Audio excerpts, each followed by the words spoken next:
डलहौजी से कांग्रेस पार्टी की वरिष्ठ नेत्री और संचालन समिति की संयोजक आशा कुमारी ने अपने निवास स्थान जद्रीघाट में पत्रकार वार्ता के दौरान प्रदेश की पूर्व भाजपा सरकार पर जमकर जुबानी हमला बोला। आशा कुमारी ने कहा कि कांग्रेस सरकार प्रदेश के लोगों के हित में कई फैसले लेने जा रही है और जो वादे किए हैं उन्हें पूरा किया जाएगा। उन्होंने कहा कि पूर्व की भाजपा सरकार ने कुछ नेता बार बार लोगों को गुमराह कर रहे हैं और कई संस्थानों को डिनोटिफाई करने को लेकर कहा जा रहा है कि कांग्रेस सरकार बदले की भावना से कार्य कर रही है। आशा कुमारी ने कहा कि सरकार पिछली सरकारों के फैसलों को रिव्यू करती है, कांग्रेस सरकार भी वही कर रही है। बदले की भावना से कोई कार्य नहीं हो रहा है, लेकिन भाजपा की पूर्व सरकार ने चुनाव को देखते हुए 4.5 सालों के बाद बिना बजट के कई संस्थान खोल दिए, जिनका रिव्यू किया जा रहा है। जहां जहां लगेगा कि उचित है कई संस्थान खोलने हैं, वहां सरकार खोलेगी, लेकिन भाजपा के कुछ नेता बिना वजह अनाप शनाप बयानबाजी कर रहे हैं। उन्होंने कहा कि जो हमने ओल्ड पेंशन स्कीम का वायदा किया है उसे पहली कैबिनेट में पास किया जाएगा। उसके अलावा महिलाओं को 1500 रुपए देने का भी प्रावधान किया जाएगा। साथ ही रोजगार के साधन भी युवाओं को उपलब्ध करवाएंगे। वहीं दूसरी ओर कांग्रेस की सीनियर नेता और संचालन समिति की संयोजक आशा कुमारी ने अपने निवास स्थान जद्रीघाट में पत्रकार वार्ता के दौरान पूर्व की भाजपा सरकार पर जमकर हमला बोलते हुए कहा कि बिना बजट और चुनाव के मद्देनजर सैकड़ों संस्थान खोले गए, उनका सरकार रिव्यू कर रही है। भाजपा को तकलीफ क्यों हो रही है? कांग्रेस सरकार हिमाचल प्रदेश के लोगों के हित के लिए बनी है और लोगों के हक के लिए कई संस्थान खोले जाएंगे और वायदे कांग्रेस पार्टी ने किए हैं उन्हें जल्द पूरा किया जाएगा।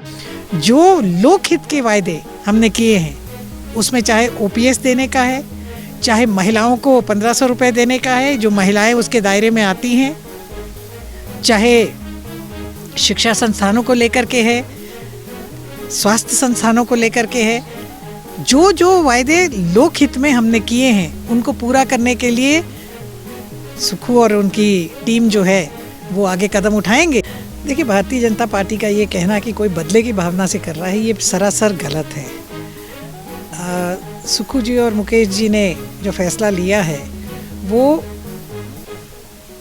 कुछ जो संस्थान बिना बजट के खुले थे उनके रिव्यू का लिया है, और किसी भी बात को रिव्यू करने के लिए पहले उस पर रोक लगानी पड़ती है। रोक लगेगी, रिव्यू होगा जो वाकई में जिसको हम कहते हैं कि पब्लिक इंटरेस्ट में है या लोगों की जिससे फ़ायदा होता है, जहाँ पे मतलब लोगों को ज़रूरत है, वैसे जो इंस्टीट्यूशंस होंगे, संस्थान होंगे, उनको रिव्यू किया जाएगा। ये कोई परमानेंट बंद थोड़ी किए गए हैं, ये रिव्यू है।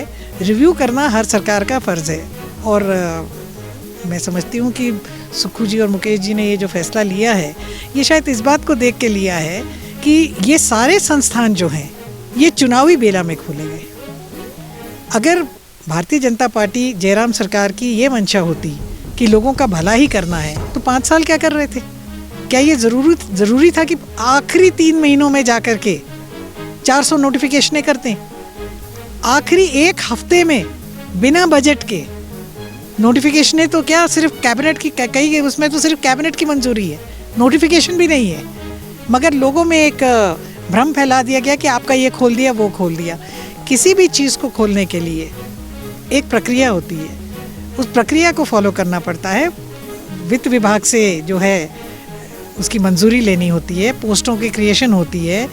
आप सिंपली जो है इधर से उधर उठा करके और एक फट्टा लगा दें या एक बैनर बना करके कोई जाकर के बोल दे कि यहाँ इस चीज़ का उद्घाटन हो गया, तो इसको रिव्यू करना मैं नहीं समझती कोई गलत बात है। और मुझे पूरा विश्वास है कि कांग्रेस पार्टी ने कभी भी जनहित के खिलाफ कोई काम नहीं किया है। अभी भी जो जनहित और लोकहित के संस्थान होंगे उनको सरकार जो है वो चलाएगी। जहाँ पे ज़रूरत है, जहाँ पे ज़रूरी है, वहाँ पे ज़रूर चलाएगी। मगर कोई चीज़ अगर राजनीतिक दृष्टि से या चुनाव की दृष्टि से सिर्फ एक दिखावे के लिए खोले गए थे, उनको रिव्यू करना सरकार के दायरे में आता है। कोई चीज़ गलत खुली होगी, कोई चीज़ अनावश्यक खुली होगी, तो हिमाचल प्रदेश के संसाधन वैसे ही बहुत कम हैं। हिमाचल प्रदेश को अपने संसाधन जो हैं वो लोगों के हित में लगाने के बारे में हमें ज़्यादा सोचना है। और मुझे पूरा विश्वास है कि सुक्खू जी के नेतृत्व में जो कांग्रेस की सरकार बनी है, जिसमें मुकेश अग्निहोत्री जी उप मुख्यमंत्री हैं,